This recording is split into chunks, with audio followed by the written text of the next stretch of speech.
ধরা এই যে আমাদের আলু ভুই, আবার জল দেওয়ার জন্য এই যে ড্রেন করছি, জল ধরাতে হবে, জমি শুকিয়ে যাচ্ছে।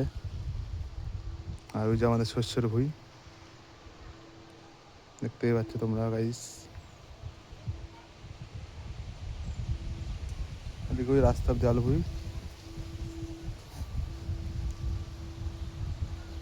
যে ড্রেন করা হচ্ছে জল ঢোকানোর জন্য, এটাতেও করা হয়েছে যাতে জল তাড়াতাড়ি ঢুকে যায়।